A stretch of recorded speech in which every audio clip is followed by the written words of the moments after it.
Get ready again.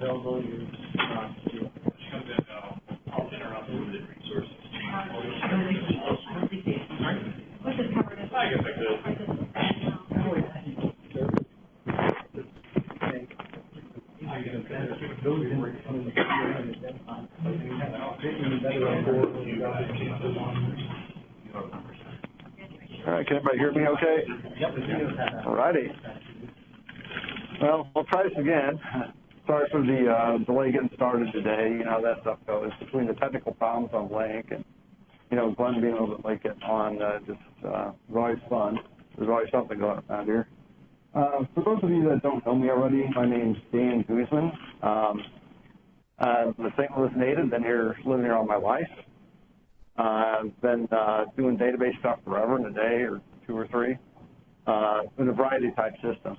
Now I work at a company called Allscripts, and we do basically decision support software for healthcare. And it's kind of interesting because now I'm more in a DBA/developer role, so I get to do it both. You know, whereas prior I was doing mostly solution architect stuff at, you know, at Scottrade, where it was a lot of OLTP type stuff. This is totally different, actually. It's a lot of fun. But because of that, I have a lot of variety of experience looking at these features from different angles. And right now I have like roughly 200 to 300 clients, you know, that run our software system. And I'm kind of like level 3 support as well as doing development / architect type roles. And as a result, I get our software only, shouldn't say only supports, but we don't require our customers to run Enterprise Edition. Our software doesn't currently use any Enterprise Edition features, even though I wish it did. And I'll get into why in a minute. But there's quite a few features of Enterprise that you can use without having anything, you know, special whatsoever about the application. And others that, you know, you definitely have to, you know, specifically code for Enterprise Edition. So, you know, it's pretty cool. So today I'm going to discuss some of the features that are available in Enterprise that are not available in Standard. In some cases, there's features that are in both, but Standard might only have a you know, lesser version of those features. And probably more than, I don't know if I can really help out a whole lot with that, is really making the business case for Enterprise. As you probably know, you know, budgets are tight.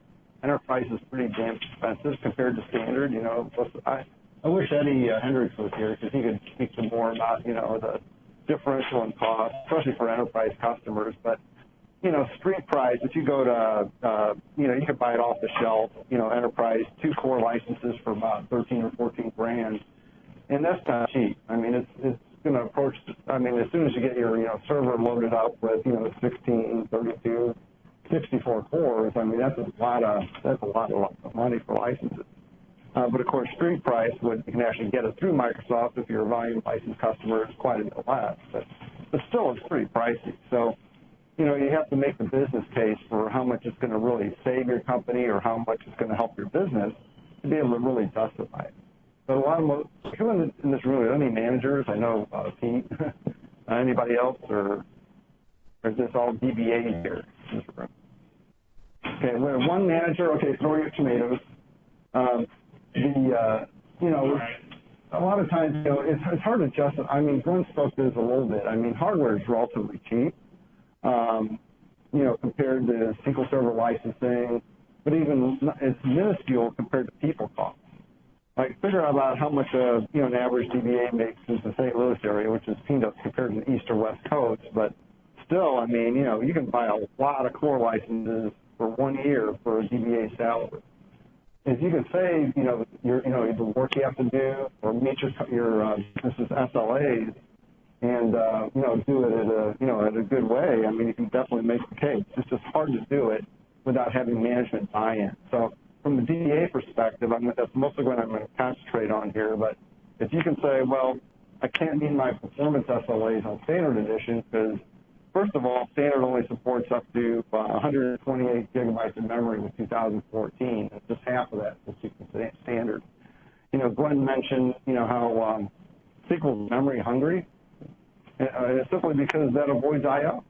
I mean, memory is your first level cache. As soon as, if the data stays in cache, you're never going to touch your I.O. system, and you never even have to watch Glenn's presentation on I.O. I can't say enough how fast, your database can be if you don't have to do the I.O. Then you're limited to, processor speed. And that's where some of the other enterprise features, as I'll speak to shortly, about in-memory OLTP, basically memory optimized structures where memory and CPU are your bottleneck instead of your I.O. subsystem. But you're going to have a lot of memory to be able to do that, because most databases, I shouldn't say most, but a great number of them are most likely going to be over, can't fit into memory all the time. So, if you're running standard on 2012, you only get 64 gig, which is like, nothing. And that's one of the challenges that I currently face is that because our software only supports standard, a lot of our customers only run standard, so therefore they skimp on the memory, which is to their own disservice, especially when they have multi-terabyte databases. So in terms of availability, which is a big story for Enterprise Edition, we have database snapshots is one of them, and that allows you to basically take a snapshot of the entire database at a given point in time. I'm not exactly, I pretty much categorize these bullet points, these features, according to books online. It is partly availability in that one of the benefits of snapshots is that you can use it as an alternative to a restore to recover from a problem that's not immediate failure, because snapshots require your primary database to be online and available. But it's perfect, though, for other type use cases, such as, creating a replica read-only copy of the database, or also to recover from, let's say, a rollout. Let's say a maintenance window where, you're doing an upgrade for your application, and something goes awry, developer misses a where clause, and they delete everything in the table, that kind of stuff. With a database snapshot, you can, take a snapshot right before the rollout, and if something does go south like that was unexpected, you can recover very quickly just by reverting from the snapshot, which, could take seconds as compared to hours if you have a larger database. So it's an alternative to a restore when recovering from a scenario like that. Let's see, always on failover a cluster and basically the availability groups. Glenn spoke a little bit about that in the other presentation, and the considerations for storage and all.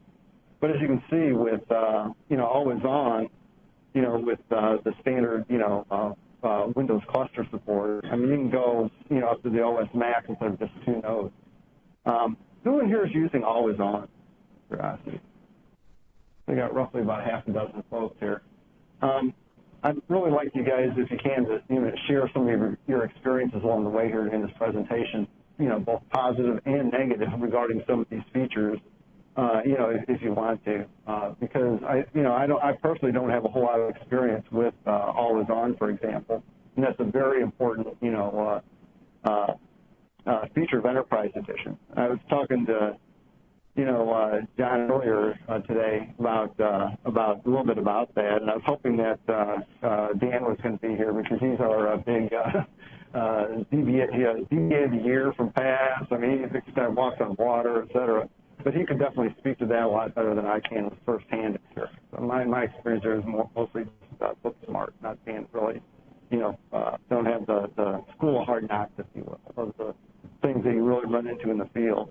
But I will share that, like, for Always On, and although it's very powerful regarding, like, clustering, geo especially, multi-subnet, and all the other complexities, with those complexities, do come other issues such as, you can actually cause an outage because, you don't have things configured correctly.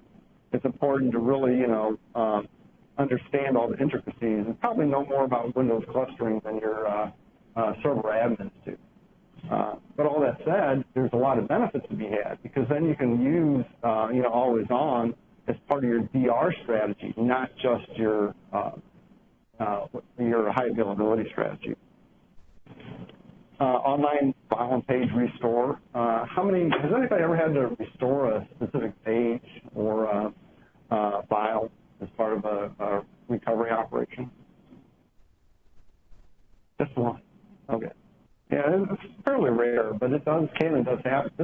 curiosity, was that an issue due to a hardware issue, or was it a Data corruption issue. data corruption? But you don't know if it was hardware, if it was a bug at SQL? Oh, no, it was a application issue. I got you. So you were able to actually just do so it wasn't really a page, it was an entire file. Which is a lot, if you have a large database, that's almost, it could really be, well, I imagine, of course, that file was in a specific file group. It goes without, I should mention also, to take advantage of that feature, since the granularity, if you want to restore a file, it's really, if you don't have if you have a huge file group, like, huge primary file, like Glenn was saying, where you got a terabyte or 2 terabyte MDF file, and it's the only data file in your database, the file all restores and give you a whole lot of good. You need to plan around that a little bit and perhaps, have multiple file groups or at least multiple files within the same file group. My personal preference, like Glenn's, is really just at least create one default file group and just keep your MDF real small just for the system objects and your system catalog, which stores all your stored procedures and everything. That way you can restore that guy right away and real fast. And then the nice thing about Enterprise is you can then, restore the rest of the stuff, piecemeal and, at your convenience. Let's see, online indexing, which is definitely nice for high availability here. You can actually create the index while the table is still being used, whereas in Standard Edition, it'll take schema modification locks out for the duration. So you can't modify the table while it's happening. And also, and I'll do a demo on this one too, the online schema change. There's certain schema operations that, such as adding a nullable column, that oftentimes, require every page in the database, every row, not database, every row in the table and every page in the table to be updated in Standard Edition. Whereas with Enterprise Edition, some of those operations are optimized such that it's a metadata-only operation, so it happens almost instantaneously, a real fast schema lock. And, it's totally transparent. There's no, there's nothing special you need to do. It just happens automatically under the cover.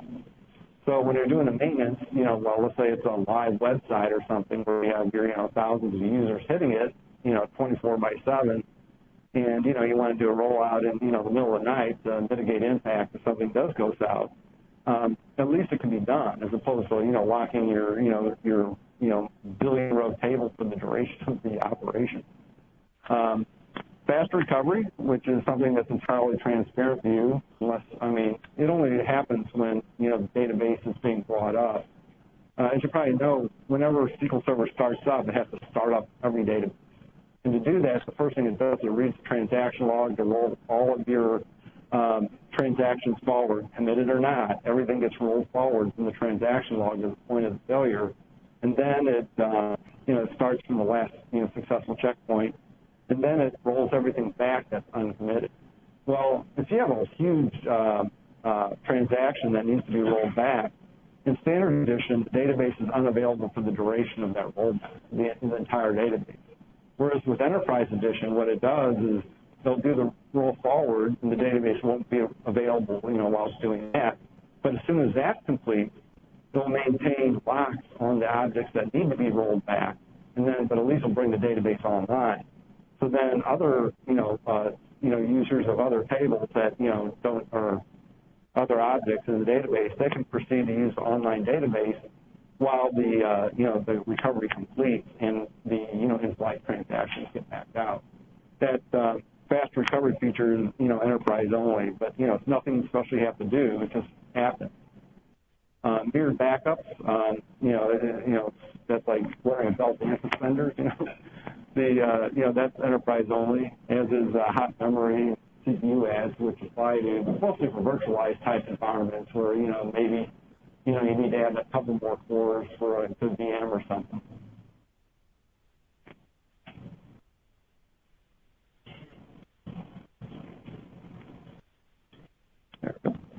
I have a couple demos. Bear with me while I try to switch to the other mode here. I had some problems earlier, so I'll keep my fingers crossed.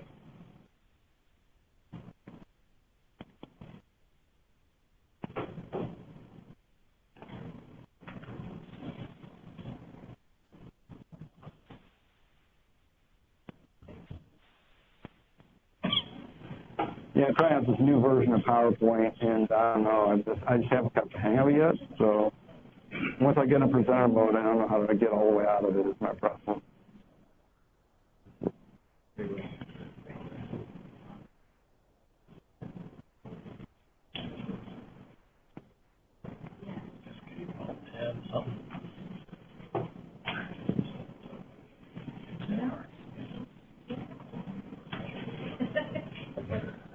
Yeah, I just can't get back to the PowerPoint.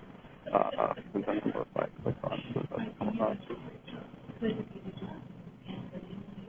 Oh, wait. Windows 8. Okay, I got it. There we go. Thank you very much.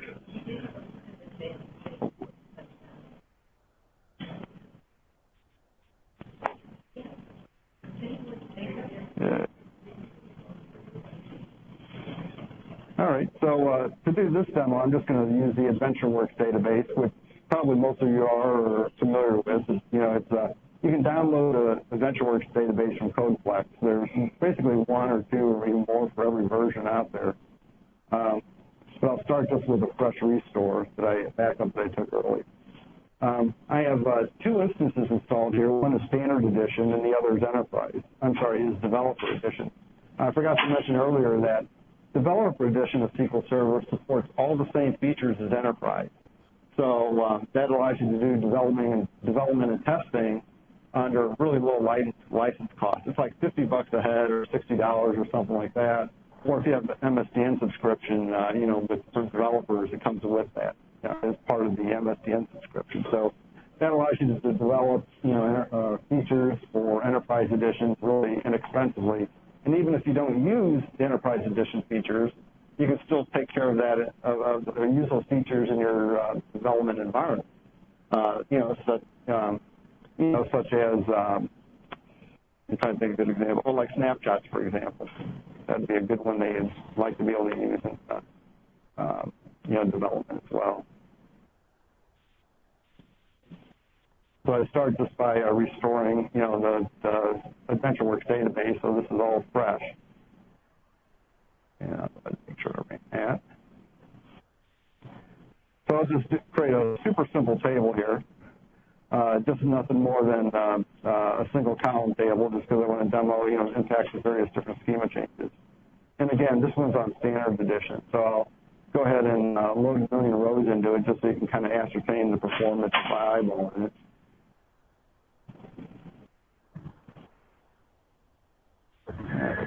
So load a million rows, and it's pretty fast, about two seconds there. And I'll go ahead and add a nullable column.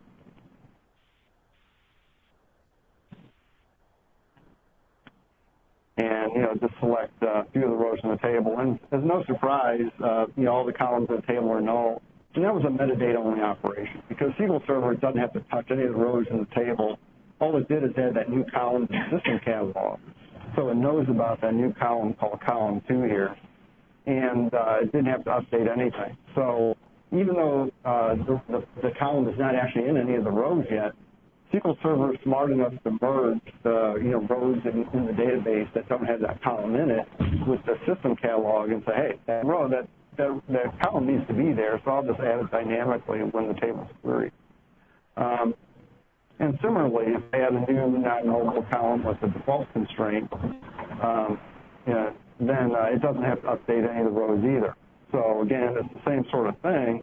It's just that any new rows that I add to the table, if I don't specify that new column, it'll get a value of the default constraint, which in this case here is a 3. So there's no impact to any of the existing applications. Now, before I continue on with that script, let me go ahead and do the same exact operations on Enterprise Edition. Because these are also metadata-only operations, just like standard. So, this should also run relatively fast. So I'll just do that, those same schema changes.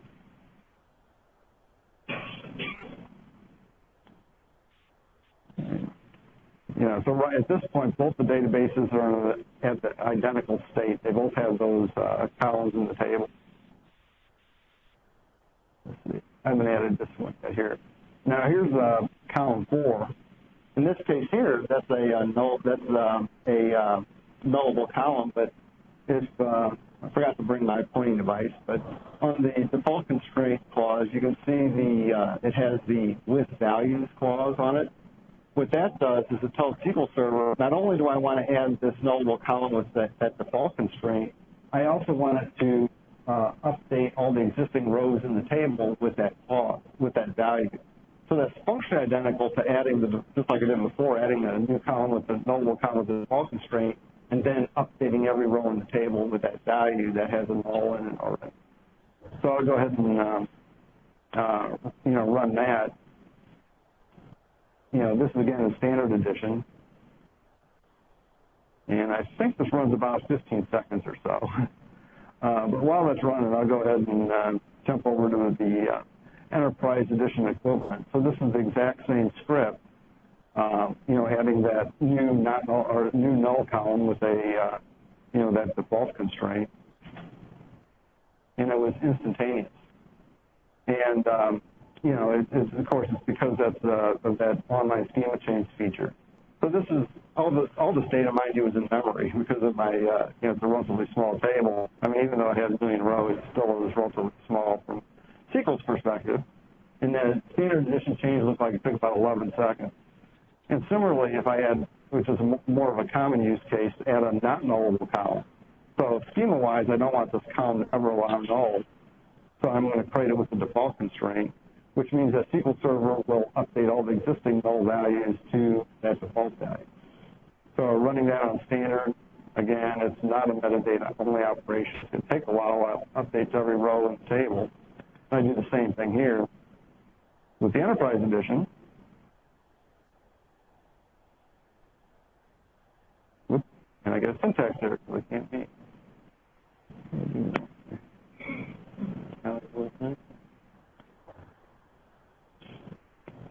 Almost I had the whole thing highlighted first one here. But anyway, it was a metadata-only operation, and that's why all the rows had 5. This one here also, again, it took about several seconds, and it took a long, and the table was offline for the duration of that, because whenever you do a DDL operation like that, it takes a schema modification lock. Nobody can touch the table while that's continuing. Now, one thing I found, from Ramus, who's one of the SQL Server gurus, he used to work for Microsoft, is how this is done. In Enterprise Edition, if I query from this undocumented DMV called System Internal Partition Column, it actually saves in there what the value is supposed to be for those values or for those rows in the table that don't really have that column physically stored in the rows. So that's how it's able to return the proper result set. Now, if I query from the same undocumented DMV in Standard Edition, it doesn't store those values at all. And it doesn't, because it did all the work up front, not dynamically at runtime like it does with the Enterprise Edition. So anyway, that's how SQL is able to do that online schema change, for those supported operations so quickly.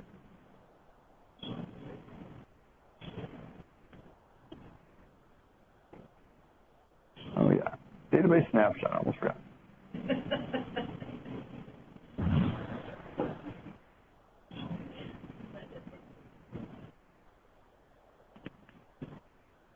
And I'll start fresh again just by restoring AdventureWorks.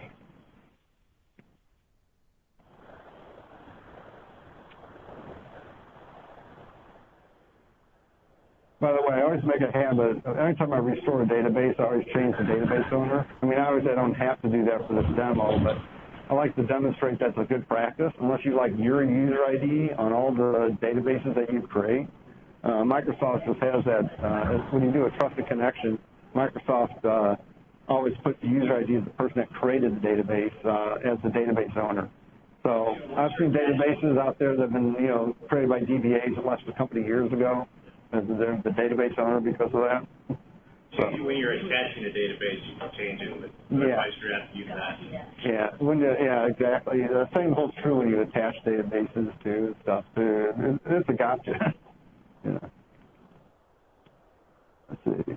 So I restored the database. So let me go ahead and At least I think I restored it. Oh, yeah, I just did the authorization. So here I'll create a database snapshot. This is just the DDL syntax to do it. It's fairly straightforward. It's just like a create database statement, except you only specify the data files of the source database. I gave it the logical name of the source database, but for the physical name, I had to give it a different name as to not conflict with the source database. So I just added underscore snapshot of MDF. Importantly, I don't have to give it a log file because the snapshot doesn't need a log file because it's read-only, so it doesn't have to maintain that kind of transactional integrity. There's no crash recovery, no rollbacks or anything like that. So it only has the data file. But importantly, that data file, even though the original, matter of fact, I'll open that up in Explorer here. So if I open a File Explorer and go to my data folder, for this instance,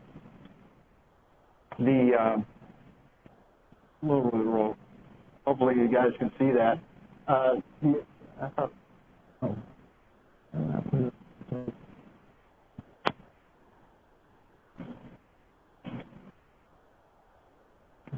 I didn't read Snapshot yet, did I? Yes, I hope. Okay, now we have two files.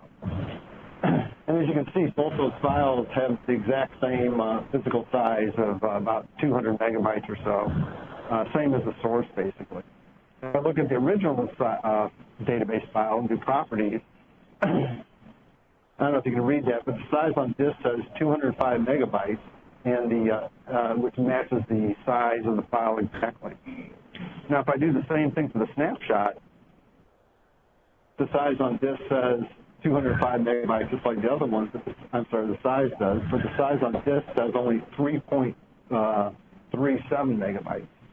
This is a sparsely populated file, meaning that it's all that that whole 200 and whatever 100 megabytes are available, but SQL Server hasn't actually written any data or just a minimal amount of data to that file so far.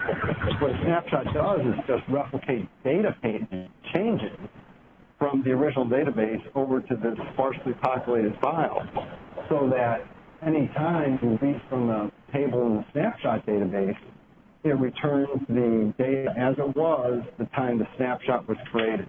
So I created that snapshot about 2 minutes ago. Anytime I query that database here forward, next week, next year, whenever, it's going to always have the same exact data return. So it's like read-only, as the name implies, snapshot of that database at that time.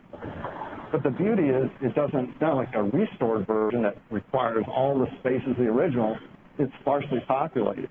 And the data is written to that snapshot copy only when you modify the original database.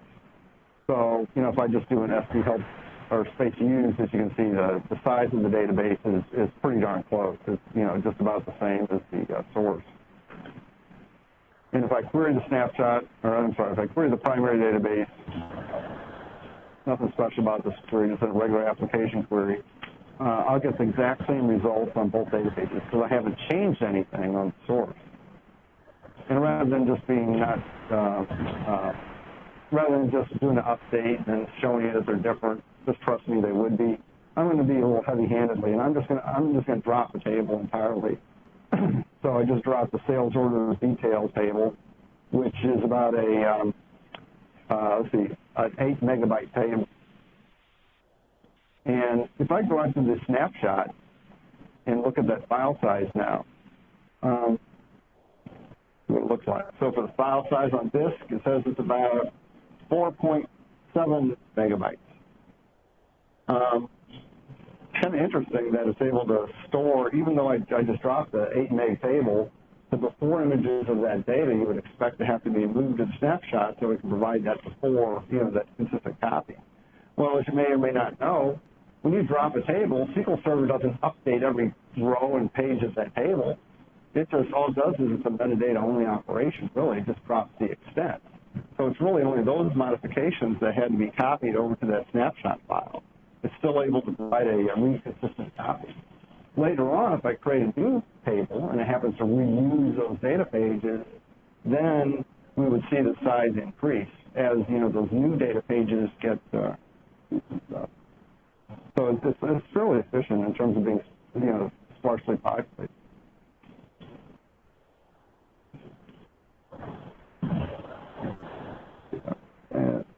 Okay, so if I query the snapshot database, even after dropping that table, I still have data. It's just like the table never got dropped, it still existed. But as I mentioned earlier, you can use a snapshot to restore the primary database back to a specific point in time. So here, if I go ahead and, I just restored that 2 megabyte database. I mean, it was like instantaneous. And it wasn't so much because a lot of the data was already in memory. It was because it only had to copy a few megabytes of data, basically from the snapshot copy over to the primary. I personally haven't had to use snapshots a whole lot, reverting snapshots, I should say, a whole lot in production. But I found it extremely useful in a development environment where you run automated unit tests, where you might start with a multi-gigabyte, hundreds of gigabyte database and performance testing, and then you want to revert it back to the original. But you can do that if you're running developer edition just as well. So I think snapshots are a great use case for being able to quickly recover from potentially dangerous operation. Microsoft also has some case studies where you can be very proactive. I'm sure you've had probably sometime run into situations where a user has accidentally done an update they shouldn't have done. You need to recover one table or a few rows in the table. Well, you can schedule regular snapshots, like daily, every hour, whatever you think is appropriate, and you can use that snapshot data, which has to reside on the same instance, and the primary database has to be available and online in order to use it, to be able to get that data from that was accidentally corrupted by an application or user or something like that. So it's really a handy feature for those kind of scenarios. Now, it does come with a cost, though. It's not so much the space. I mean, as over time, the snapshot file will get bigger and bigger to the point eventually it'll be the same size as the original database because it's copying the before image of those pages as they're changed.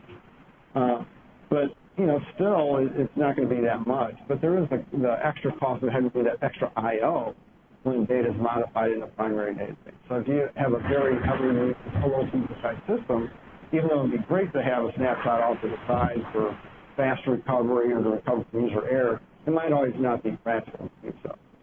But that's a pretty cool feature, in my opinion, for like that.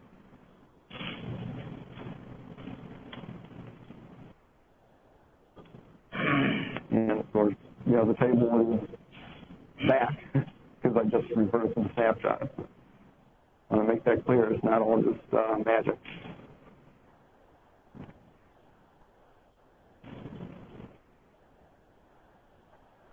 All right, here's some other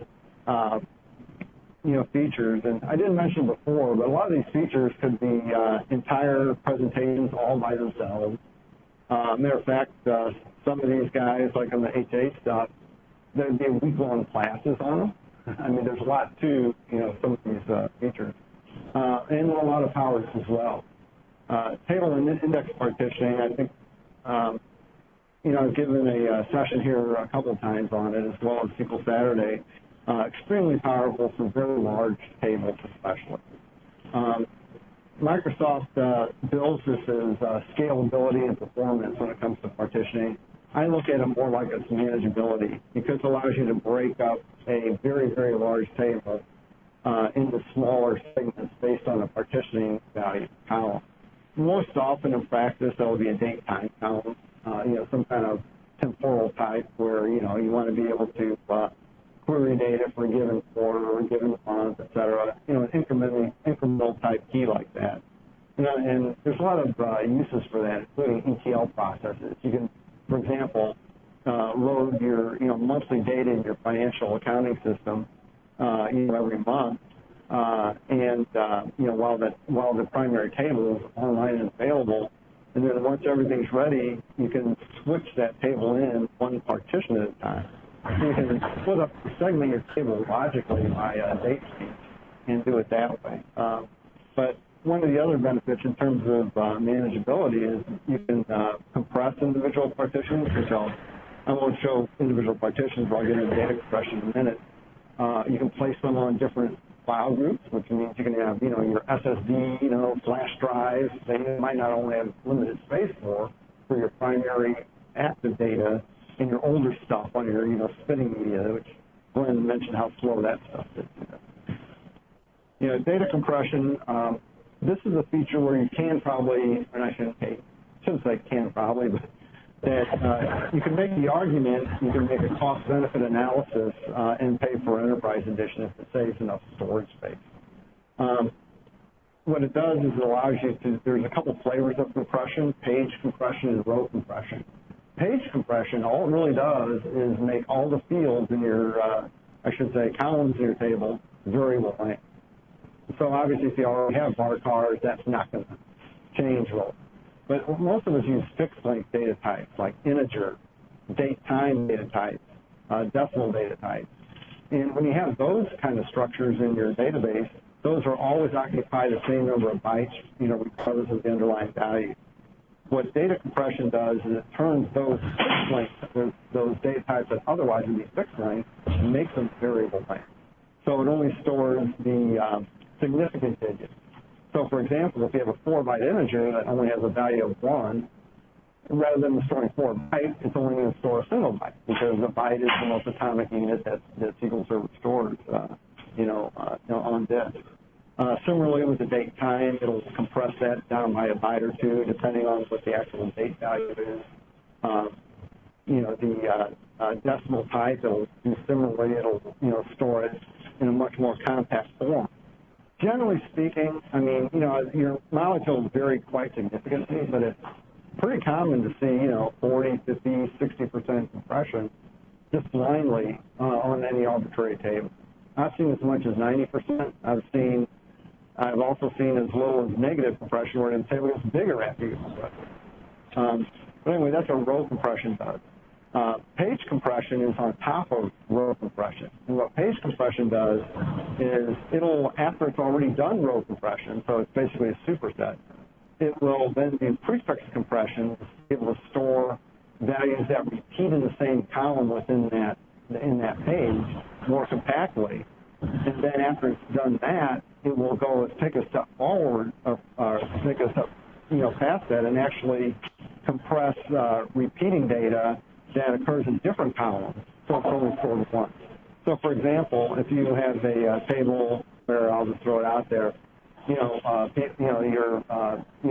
person's name, John Smith, and their child's name, Mark Smith or whatever.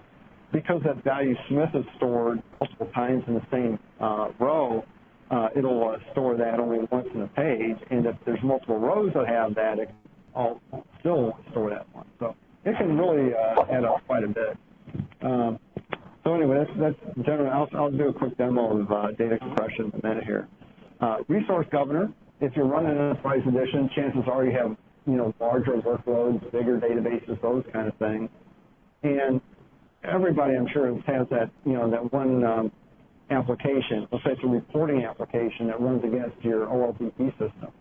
And because let's say it's a vendor application.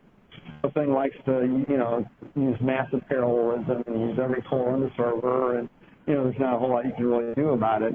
But it's running on the same box and perhaps on the same database as other applications. So, what do you do? What the resource governor does is it allows you to, basically limit, some resources, aka, CPU and memory, and, pigeonhole them into pools so that, you can limit the amount of data or limit the amount of resources that specific applications are using. Oftentimes that's done by the you have essentially a login trigger that assigns them to a focus pool based on maybe the application context or the security competency. Multiple file stream containers. I guess I'm trying to remember if we have. I don't know if we've had a file stream presentation. I know we've had file table stuff here. But anyway, it's a really cool feature available in SQL 2000. I guess 12 is when they introduced the file table. But anyway, the multiple file stream containers, if you use that feature heavily, it's nice to have Enterprise Edition to back that up. Buffer pool extensions, Glenn spoke to that earlier. And he said that's available standard edition, which is quite true. The difference is with enterprise, you can have a lot more. You're limited to 4 times max memory for standard edition. So when you do the math, if you're in 2014 and you have 128, gigabytes of main memory maximum, 4 times that, you got 512 gigabytes of buffer pool extension space. Whereas with enterprise, you can make that much, much, much higher. Even though you can go up to 32 times max, I've heard recommendations that generally you don't want to go over 8 times max memory for your buffer pool extension. But main memory is really where you get the most bang for your buck anyway. I kind of like the buffer pool extension, like a secondary cache beyond memory, so that's faster than your regular storage, but it's still not going to be nearly as fast as memory. And if you have a high-end PCI-based storage system like Glenn was speaking about, you'd probably just be better off just using that directly. But not all of us are so lucky as to have, PCIe storage. PCIe storage is actually a good candidate for a buffer pool extension, as opposed to actual storing your data permanently. It's just limited. In-memory OLTP, there's been tons of buzz over this since SQL 2014 was introduced. It's incredible what kind of throughput you can get to that, through when you have your database or at least specific tables are essentially pinned in memory. That can be a good thing or a bad thing. You have to just be real careful about using it because you need to have memory to back it up, and you got to use it wisely. Because just because the memory doesn't necessarily mean it's always going to be fast. You have to still do index and query tuning and all that. It just gives you a lot more of an option in terms of doing that in your environment. Anybody using in-memory here? Don? Not yet. Nobody else is yet? In fact, I think we found that when you use the in-memory and you're doing both, in-memory tables and non-in-memory tables, you're going to need to use the resource governor because you need to make sure that the in-memory OLTP portion does not take all your space for the rest of the database. Right, so you carve up your memory usage basically using the resource governor. So you would want to control it, use the resource governor to control your in-memory. Gotcha. Yeah, if you didn't hear it, John's comment was about, the resource governor in his environment, he found it came really handy when he was using the in-memory feature, just so he could take more, granular control over who's using that memory within SQL. Makes sense. I don't have any first-hand experience in that kind of environment with that. I've played around with it other type cases. And another case where I found in-memory to be really handy is for non-durable tables. Because you have large ETL processes, why eat the overhead of writing that stuff to disk and all that? If they're non-durable, they don't need to have all the major logging and all that too. So it definitely can speed up processes. It's a good thing that John, they had that. So since you're using in-memory, so you got our enterprise edition, so you got both those features in the same bundle if you can do it. All right, let me do a quick demo on data compression.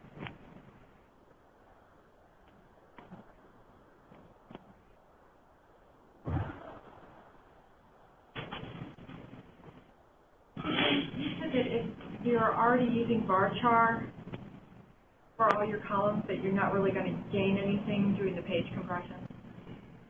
The question was, if you're using varchar, do you gain any benefits from using page compression? I'm sorry if I didn't make that clear.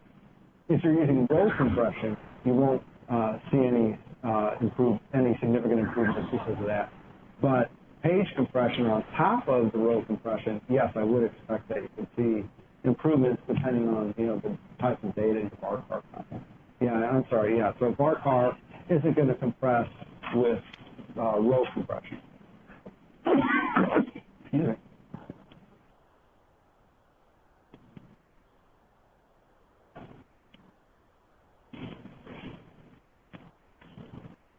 All right, so again, we'll start with a fresh AdventureWorks database here. I mentioned earlier that I work for basically a software company, and it's an on-prem solution. So we have a lot of customers that are running a mixes. The DBAs have a mix of skills. The servers sometimes are way underpowered. Sometimes they're big iron. I mean, it runs the gamut. Anyway, one of the problems that we've had is sometimes the servers are undersized, and we just need a magic bullet. And what I did is I wrote a script to compress a lot of the larger tables. And this is a variation of that. Except what I'm going to do here is I'm not just going to compress some tables. I'm going to compress everything in the AdventureWorks database. Now, this is something I would not suggest that you do in a production environment, but I think it's a good exercise to go through, perhaps in a test one. Now, mind you, there is a store procedure that you can use to estimate your compression savings, but and here I wanted to illustrate a couple of points here, and I'll show you why in a minute. Was there a question? I thought I heard some feedback. Yes, sir.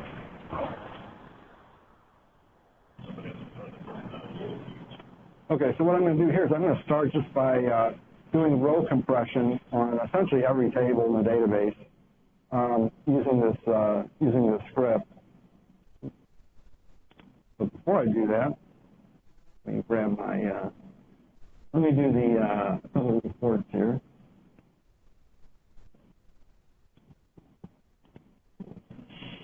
If you haven't really used them much, these standard reports out of the box from Management Studio are pretty cool. What I'll do here is I'll just do the, I'll do both.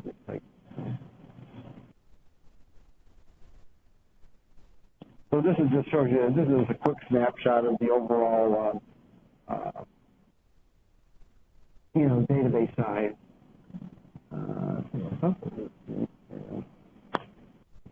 Zoom that out a little bit to make it somewhat legible.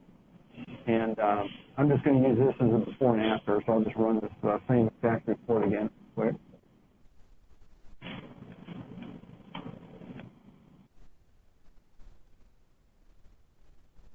Dan, you check your mic connection? It's really fuzzy.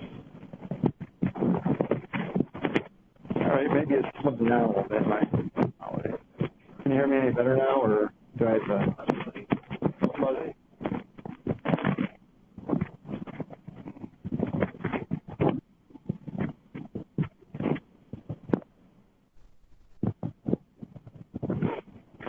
All right, how about that?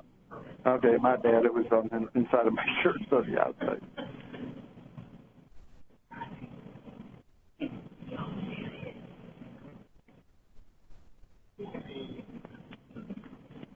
All right, I'm also going to run the disk usage by table just so we can break it down, by specific tables as well.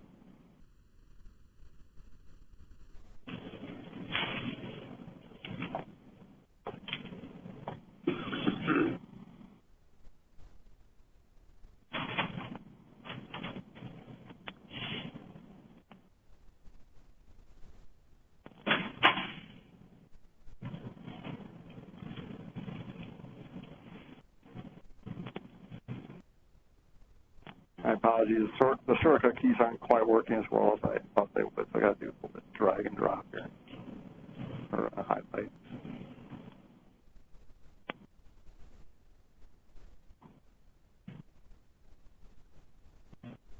All right, so let's go ahead and compress everything in the database with row compression. Macro. Got my database context, so everything's labeled.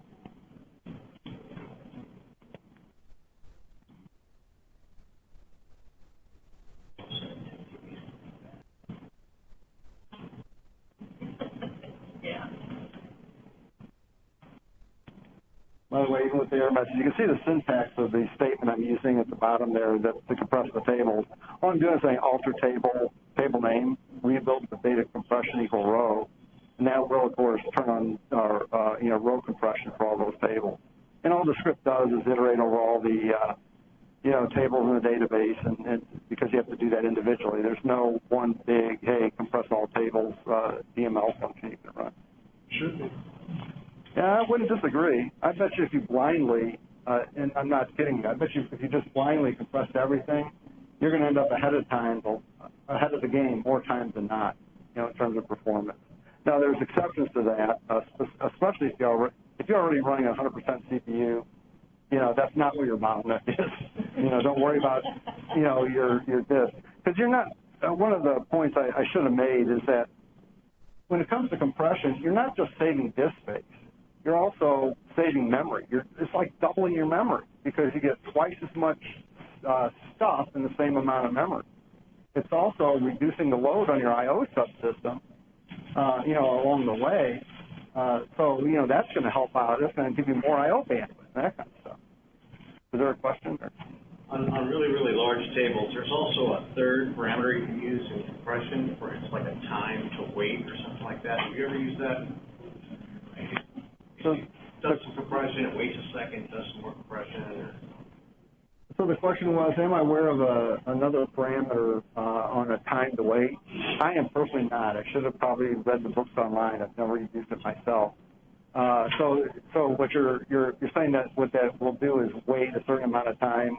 So you don't like max out your Oh, I gotcha. Yeah, I've seen that feature for other stuff. I don't remember specifically in the context of compression. My apologies on that. If I had more time, I'd look it up in books online and just to verify that. I got a question for you, Dan. Yes, sir. So let's say your production server is enterprise and your development server is not, for whatever reason. If you do a backup with compression and you bring that over to the other server, do you have a problem restoring from that? The question was, if I have a production enterprise database backup, can I restore it? Can I restore it to my development environment? The answer is no. With compression Exactly. If you've used any enterprise, what they call persisted SKU feature, there's a DMV, which I'll cover on the next slide, actually, I think it's at the end of this demo. So that's an excellent question, as they like to say, because I will cover that in a minute. But yeah, there's a DMV that you can check to make sure. But if you already know, for example, that you're using table partitioning or data compression, I can guarantee you're not going to be able to restore it to a lesser edition like Express or Standard Edition. So fortunately, we have enterprise everywhere, but I was just curious if that was a deal killer. Yes, unfortunately, it is. There's no way to take a backup once you to a lesser edition or to restore it to a lesser edition once you use those features. Yeah, one of the output of the script I used is I kept, just to make it easy to use, I just kept statistics of the before and after sizes of the tables to figure out what the percent, change was.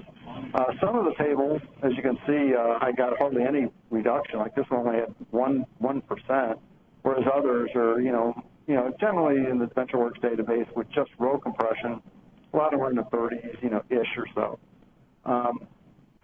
And I also compressed the indexes, which something generally you could do a little bit more judiciously. But on these indexes, see how these guys compressed. Here's one where it actually increased in size, but a lot of them did, compress pretty well as well. But there's a common theme I noticed to the ones that didn't compress very well. These tended to be on GUID columns. So not too surprisingly, GUIDs, being globally unique, tend not to have repeated values within the same page or whatever. I mean, GUIDs they're 16-byte binary values that do not compress. So whatever you do, don't bother to compress an index on a GUID column. There's more of a story there. How about a simpler thing like how big the whole database was before and after? Shouldn't it have shrunk? So the question is, what about the size of the database? Should the database size shrink? Well, let me answer that question real quick. Here's the before size of the database. And as you notice, I just did page compression on everything. So I'll just refresh the same report. Now, before compression, the total space reserved was 200, and after it increased to 270 megabytes. Can anybody guess why my database size would increase because I just did compression? Log space is definitely a possibility. Didn't run the dreaded shrink database command. And because I didn't shrink the database. That's two good reasons. Because really, just like any SQL server, a maintenance operation, you need to have enough free space for the largest, or roughly, I'm not saying free space, if not a little more than the largest table in your database. Well, if you don't, I mean, side by side might. So it's got to have the old table and the new table both at the same time while I'm compressing it. Or even if you're rebuilding a clustered index, it's the same issue. So you always need enough free space to do that maintenance. And that's a big problem. I see a lot of places where you don't have enough free space to do your normal maintenance. So all I can say is always have enough free space inside of your database to be able to do that. Anyway, because of that, we had auto grow operations going on, which were bad. And that's why the reserve space is a little higher thereafter I did that. However, the actual space, used inside of it, looking at the before and after, pie charts, that green is the unused space. As you can see, as a percentage of the actual, allocated space, it definitely got a nice bigger slice of free space after the compression. Even though the database, that's a little bit of a misnomer because the database size did increase, but, overall. But let me show you the, see if I can get these side by side. Okay, that's the before and after, table sizes as well.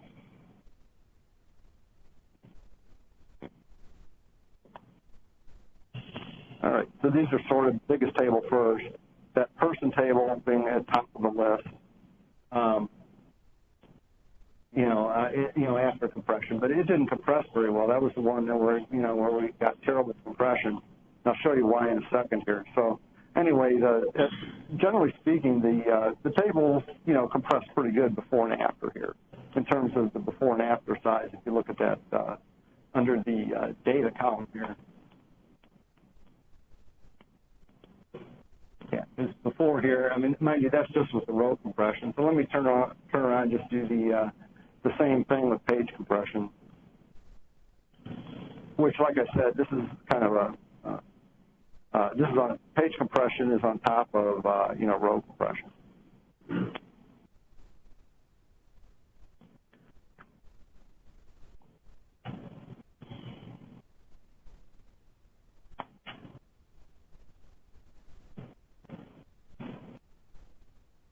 So before compression was row type, after is page. And with that, this is basically comparing page compression to row compression. I got an additional 37%, et cetera. And it varies by table considerably, obviously. But, again, it's a much, there's a lot of savings to be had here. So let me go ahead and refresh the detail, the page level detail here. I'm sorry, the by table. And here's, again, this is the after. That person table is still problematic. It's still a lot bigger than I thought it should have been. And then I tried to figure out why isn't we know it has some GUID columns, because we looked at that before, but I was trying to understand why it wasn't compressing very well. Well, so let me look at the schema of this guy. You got better with page compression? I'm sorry. You got better with page compression? Yeah, I'm sorry, I should have made that clear. The question was, did I get better compression when I redid it from row to page? The answer is yes. On average, it was about 30% more in this case here with this VentureWorks database. That's an unscientific number. That's just an eyeball thing. But when I look at this table that was the biggest table in the database, mind you, this person table, I mean, it's like 4 times bigger than anything else. I couldn't understand why it wasn't compressing. Then I see a couple of XML comments. So that was a big red flag. So then I went ahead and I ran a query against the DMV. This is a nice DMV, by the way, if you ever need to drill into the page allocation, called DB Index Physical Stats. You don't want to do this on every table in your database, but for targeted on a large database because it's fairly expensive. But in terms of just a targeted operation like this, kind of gave me a clue. So I ran it against the person table that when I was having problems compressing, it's got XML indexes as well. So it's not just having XML columns, it has XML indexes. The XML indexes themselves were the lion's chunk of the table, and unfortunately, SQL Server can't really do much about that. when you have blob types, things that are stored out of row, those kind of things, they're already in their own page. What the heck are they going to really do? I mean, the only thing it could do is like block compression or something. But even then, they're still going to be its own page. You would have to compress it like using like a WinZip or something, very intensive. So it doesn't really bother with those.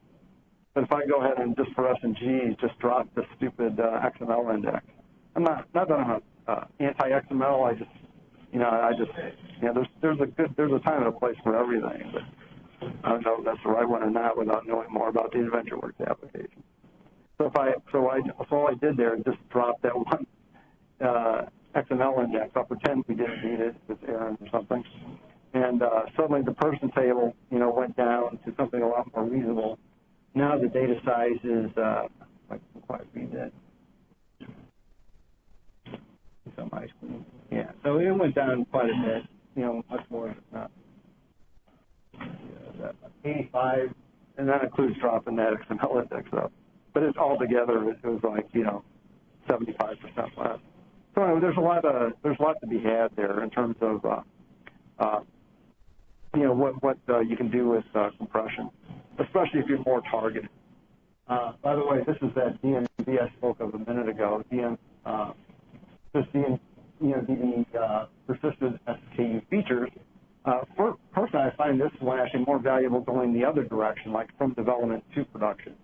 If you're running like Developer Edition and supports all these Enterprise Edition features and you're only running standard in production, it's not a bad idea to double check this DMV periodically just to make sure the developer, not knowing any better, didn't create some partition tables or make them compressed or something, to catch it ahead of time. So that's one way to be proactive about it. Dan, is that saying that it can support compression then? I'm sorry, this DMV returns those features that are actually used inside of this database that require Enterprise Edition. That require, okay. Right. Okay. That's telling you what at the end of the day, that's what it means now. Microsoft might change some of the meaning later on, but right now it means Enterprise Edition. They can that's telling you can't. That means I can't restore this guy to standard. That's right. If you run the same query on standard, it's going to be empty. Actually, I think it'll be empty. I haven't actually tried to run it on standard because I know I'm not going to have any persistent SKU. Yeah, I got one.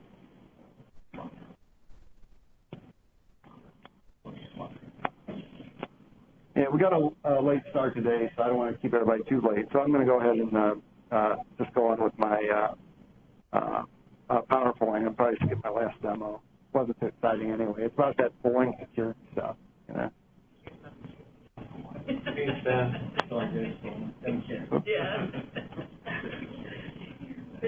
Security team. All right. So security, we have fine-grained auditing, which is I mean, if you like the software I work with, it's for the healthcare industry. We're bound by HIPAA, standards in terms of security and those kind of things, and they need to know who's accessing PHI, data. Nobody wants their medical records to be exposed to just anybody. So auditing is part of that. And with SQL Server Enterprise Edition, you can get that's a lot easier to do right out of the box. You don't have to build everything into the application layer, even though it's not a bad idea to do that. But if you can just run a script, if you will, to be compliant, that's a good thing. Similar to checking the box to be compliant, transparent data encryption is another one where some regulations require you to encrypt data at rest, meaning that while it's sitting on disk, it has to be encrypted. And the easy way to do it is to turn on transparent data encryption, which is an enterprise-only feature. Now, keep in mind, though, you have to be careful about your key management because you screw up your keys, you have no database. I mean, it's gone, never to be found again. It's secure, and you're not going to be able to break in it, and all that. So you have to be careful about using it. Personally, I'm not too big of a fan of it, not because I have anything against security and encryption, but only because that's more like checking that box for the auditor and getting a piece of paper. In reality, if you're running in an enterprise SAN environment, okay, is somebody going to break into your data center steal a hard drive out of your SAN and walk away with it and make any sense of it? It's all RAID 5 or RAID 10 or whatever anyway. Chances are no, but it isn't a bad idea anyway because, you can do it DoD wide, but what if somebody messes up, and they don't do that when they get rid of the equipment. So I'm not saying it's a bad idea, but it's, it's something that, it's not, from a security perspective, you need to have a lot more than just that. That's really what I'm getting at. Because when the hackers aren't, they're not harvesting the data from the hard drive. They're harvesting the data with applications that have weak security or database, best practices that were followed, for access. And extensible key management is just the infrastructure to help manage your, your keys for, encryption and decryption, through a third party or, your own provider. I'm not actually going to do this SQL audit demo, but I'll just show you the script real quick because I have it. So if if you need to be compliant, this is an easy way to do it. And all you got to do is create a, wrong script. Did I say the wrong one? Oh, yeah. Okay, sorry. So all you have to do is create a server audit, create a database audit where you specify what actions get audited, and essentially it leverages the server level audit, but it gathers the actions at the database level. So if this is sensitive data, and you want to make sure that anytime somebody changes, in this example here, the person table, in the VentureWorks database, you can have that audited. And you can write it to either the security log, which is the most secure and what Microsoft would recommend, but if they're high volume because, a lot of times DBAs aren't going to have access to clear the security log on server, which is a good thing because otherwise, you have the fox watching the chicken, so to speak. You gotta cover your tracks. Exactly. It's a little bit harder to cover your tracks, but a good DBA can get around it anyway. That's the way I look at it. No, really, it is fairly secure, but you have to, have all your ducks in a row anytime you got security to make sure that, all the doors are closed that you really need. But it is a really nice feature to become compliant fairly easily.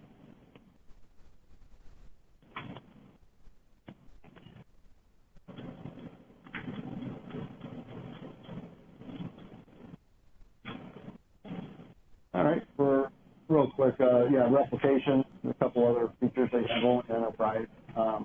Why anybody would ever want to publish Oracle, I never know.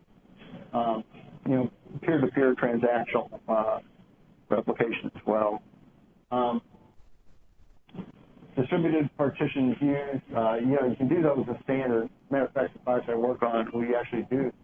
And they're very handy for that. I wish we had table partitioning, though. That's really the right way to do it. They're updatable in enterprise. I said partition. Nick Roy said, I forgot, this is distributed, not just regular partition.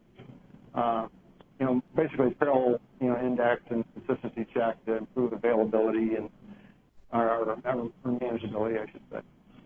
And the utility control point, which is I wish Eddie Hendricks was here because he has a whole presentation on the utility control point versus and all the other manageability stuff.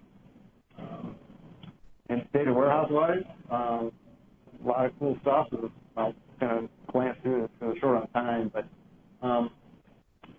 parallelism, across the partition table, column store indexes, which again, that's a couple of presentations onto itself. They're extremely powerful and cool. That's one thing I definitely wish we had a standard edition, but Microsoft wants to make some money somehow. But because you only do so much at the traditional relational database engine layer, and column store indexes will take it to the next level and some. I guess that's probably the biggies there. Anyway, I spoke earlier about business cases. I mean, you got SLAs. A lot of people say they do, but they really don't. Nobody really enforces them or monitors them. But, management needs to, understand the cost of, your time, in terms of, when you're getting called, and, when you can't make the server perform fast enough, to, meet performance, that's all that. And sometimes it's, like Don was saying, you have features like Governor that are needed to be used in conjunction with, in-memory OLTP, just so that you can get that high performance with the availability as well. So there's a lot that can be done there. But if you have a virtualized environment, especially, all you have to do is license the VM host or the whole, VM box, and any VMs that run under that guy, they can run Enterprise Edition with no additional cost. So that's especially useful for environments where, you know, you can overcommit your resources. So you can compress everything, you know, that kind of stuff. Do table partitioning when you need it. All the other features here, you get that, and you get them for all the instances. And you can share those costs among your various use parts and things. So there's lots to be added for that. And there's some references, and then my contact info at the bottom there.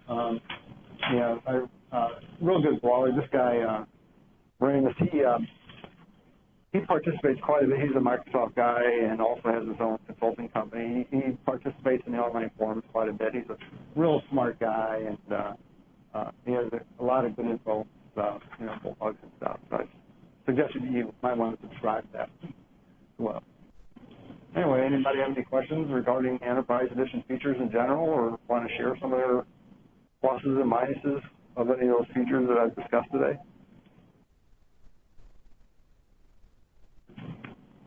God, quiet group. It's hard to. I know it's after 4. Everybody wants to get out. Everybody wants to get out of here. But we're going to have a drawing and stuff. So yeah, one question here.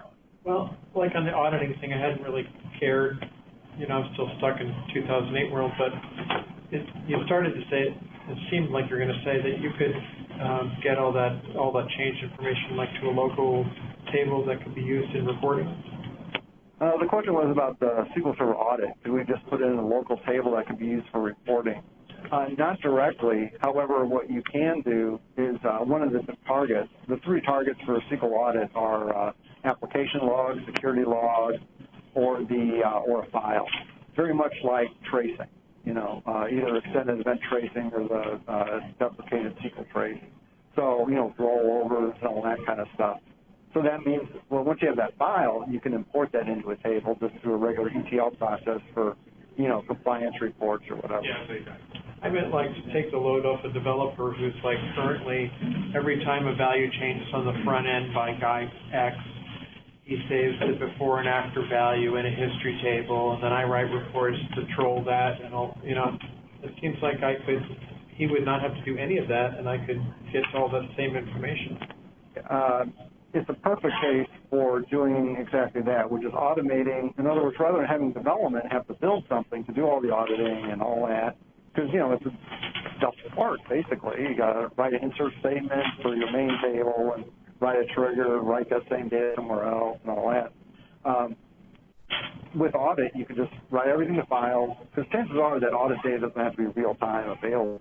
So you can just, just dump everything to file and just, have an SSIS package that, for each file, import it in some table and apply it. Yeah, or worse, we have a CRM that's got 1,000 tables. Each table has 5 or 6 stupid triggers on it. Performance nightmare. We get rid of all the triggers and forget that whole, 1970s approach. I completely agree. It's a much better, more robust way of doing it, is with leveraging the SQL Server features. Or, for something that isn't as compliance related, you can even do something similar with like extended events and that kind of stuff too, and roll your own. Which I think that, if I'm not mistaken, SQL Audit kind of leverages some of the stuff there. Any other questions, or?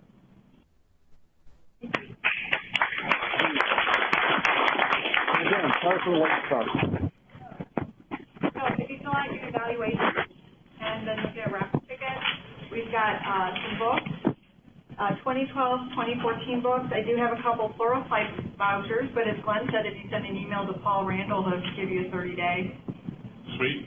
Pluralsight. And this is a backpack that came from the past summit. And if you need evaluation, they're out on the table, and each has some information. Okay, so this is for you. You asked about training. Yeah. Okay, so I went ahead and I did find out if anybody's interested in training before everybody runs out. If you're not interested, run out. That's fine. So what I found out is that some of the Microsoft certified classes, and at their course numbers 20461 through 467, They are geared towards both SQL Server 2012 and 2014. They've been revised, so that way they include 2014. In addition to that, there's another one for upgrading your skills to 2014. Both of those are available by either Premier Knowledge Solutions or also the Center for Professional Development, which is an extension of ICT.